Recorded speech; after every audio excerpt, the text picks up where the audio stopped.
Tonight on Newsvision, one auto giant files for bankruptcy. And more cases of the swine flu continue to be discovered. We have an interview with an expert in infectious diseases. And Cuban Americans in our community react to the Obama administration's new policy on travel towards Cuba. And in sports, I'll tell you about one driving force behind athletic greatness here at the U. Newsvision starts now.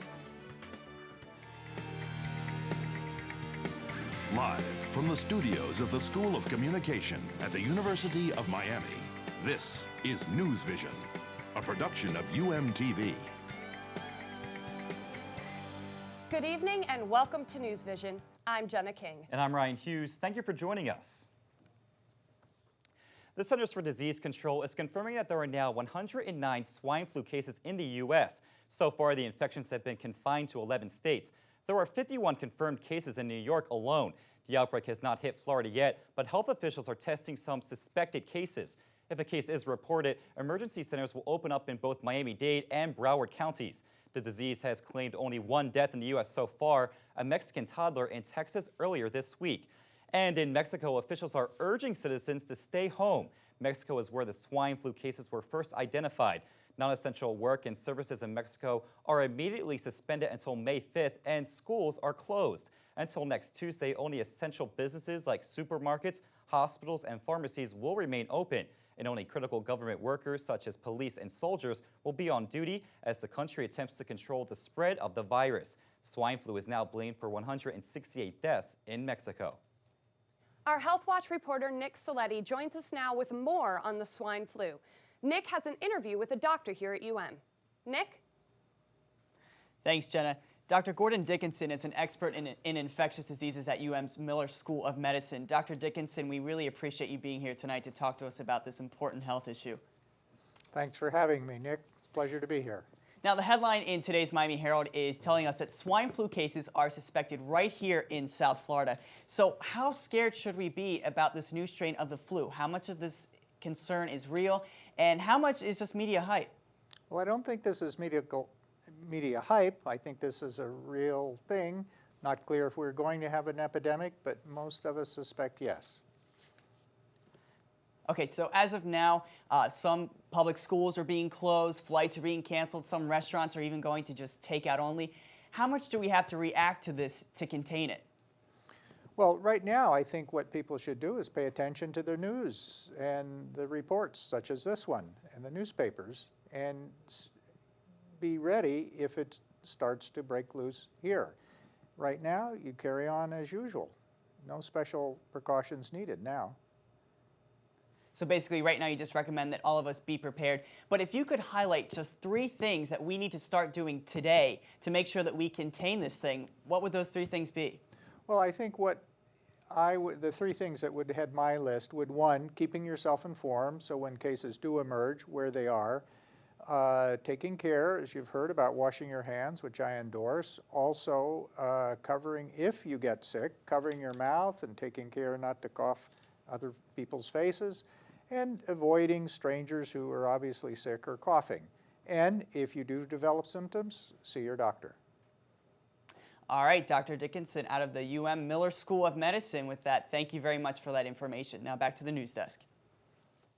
Definitely some useful information. Thank you, Nick. Well, today, Chrysler announced that it will file for Chapter 11 bankruptcy protection. This will make the nation's 3rd largest automaker eligible for up to $8 billion in federal aid to help rebuild. Chrysler officials say that bankruptcy is a necessary step since talks with some of the company's holdout creditors fell apart last night over the company's $6.9 billion debt. Those same officials say they expect the bankruptcy to last only 60 days, which should give Chrysler enough time to finalize a partnership with Fiat. President Obama spoke about the bankruptcy at the White House today. No one should be confused about what a bankruptcy process means.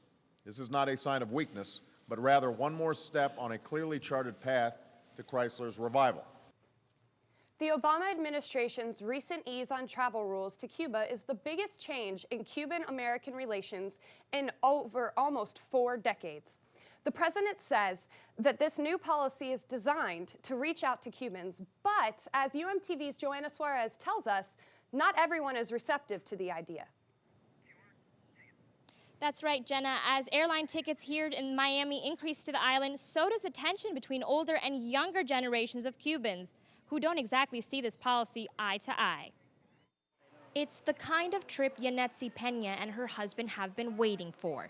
I do have everything ready. May the 1st, I'm gonna be there for sure. Destination, Havana, Cuba. I miss my family. Now, thank God, through every changes or whatever, I'm going again.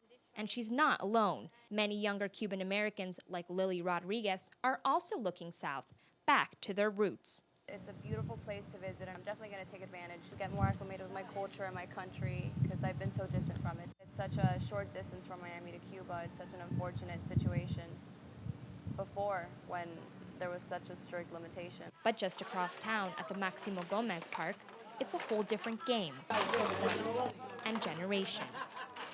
Even if I could go, I wouldn't. Many older Cuban exiles who came to the U.S. after the revolution still hold on to their hardline policies against Castro. The reasons vary, but their position, not so much. You can't have relations with Cuba because communism hasn't gone away yet. Nothing has changed. The reason older Cubans feel this way is because their lives are settled here already. There might be a generational divide, but travel agencies across Miami, like ABC Charters, have still been flooded with hundreds of requests to return to the island. Company president Tessie Aral says her business has seen a 50 to 75% spike in demand in just the past few weeks. Definitely a lot busier. The phones haven't stopped ringing. We've added people to answer the phone. But the types of people coming to the agency show that the age gap isn't always so clear. What I've been noticing a lot is it's Cubans that have been here for a long time are saying, wow, maybe it's time to go back. Luis Rey is one of them. He's been here in the U.S. for almost 50 years now, but says these changes are a relief for many Cuban American families, including his own. And like Pena, hopes to have the chance to book his next flight home, too. Now, keep in mind that the Obama administration simply announced these travel restriction changes, but none have been implemented yet. But as you can see, that's certainly not stopping Cuban Americans from already making their own travel plans. Reporting live in the School of Communication courtyard, I'm Joanna Suarez. Now back to the studio. Thank you, Joanna. President Obama has now been in office for 100 days. UM's Department of Political Science held a panel discussion this week to evaluate the president's progress so far. UMTV's Kent Brown has the story. The first political benchmark for a U.S. president always seems to be the first 100 days in office. Several panelists gathered at this week to discuss this issue.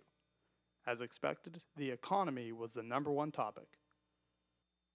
As Thomas Friedman would say, is that it's not that the United States economy is going down, it's that you're seeing the rise of the economies from developing worlds, which is absolutely wonderful. But it creates enormous pressures on our economy as well.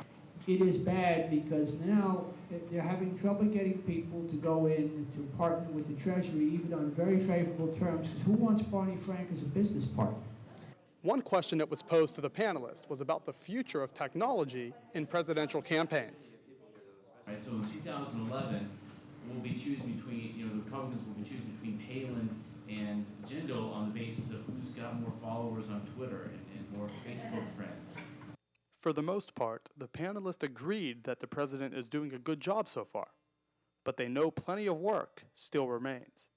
Reporting for UMTV, I'm Kent Brown. When we come back, why Miami-Dade is suing for the return of taxpayer dollars. And the story of an amazing rescue off the coast of North Carolina.